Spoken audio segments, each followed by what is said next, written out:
Bonjour. Entrez. Enchanté, venez, je vous en prie. Venez, à droite. Yes. Et là. Bon, votre prénom c'est Inès. Oh, c'est joli Inès. Inès, oui. C'est un beau prénom. Bien. Bien, ben, on va essayer de voir. Donc c'est votre époux. Mon compagnon. D'accord, on va c'est dire. pareil, c'est pareil. Inès attend ce rendez-vous depuis 18 mois. Ici, avec le médium Henri Vigneault, elle cherche à rentrer en contact avec son compagnon, décédé il y a 7 ans.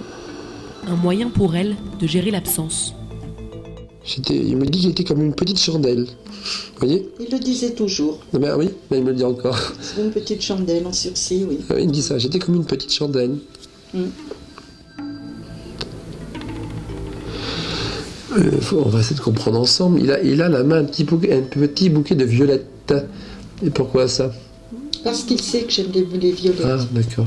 Alors, je vois à la main, translucidement, oui, Oui. vous offrir ce petit bouquet de violettes. J'adore les violettes. Ah, bah voilà.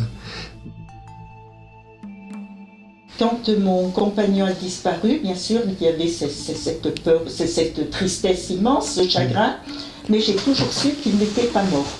Vous voyez, bon, évidemment que vous avez la souffrance de la perte d'un être cher, mais ce qui le rassure lui, c'est que vous avez assez de force, quand même intérieure. Oui, oui. C'est ce qui le rassure énormément là-haut, Oui. sur le plan spirituel, je peux vous dire. Oui, oui, terriblement. Tant mieux pour vous. C'est quand même un réconfort et ça vous permet d'aller de l'avant et puis de voir qu'il n'y a pas de différence entre le monde des vivants et le monde des morts. Tout dépend de la force psychologique que la personne a à gérer ça sur le plan émotionnel et également sur la capacité de résilience aussi en psychologie. Donc ça dépend, c'est du cas par cas. Il y en a qui peuvent être complètement soulagés de savoir que l'être cher est proche d'eux par rapport à des preuves apportées de survie, croyants et incroyants. Et à ce moment-là, on se rend compte qu'on peut apporter vraiment une aide précieuse qui peut vraiment apporter justement un soulagement, un apaisement et parfois des choses qui n'ont pas été dites sur le plan physique seront dites après par l'esprit. Les forces de l'esprit, le journaliste Stéphane Alix les a étudiées après la mort brutale de son frère. Il y a consacré plusieurs livres, mais pour lui, les personnes en deuil ne doivent pas consulter des médiums trop souvent.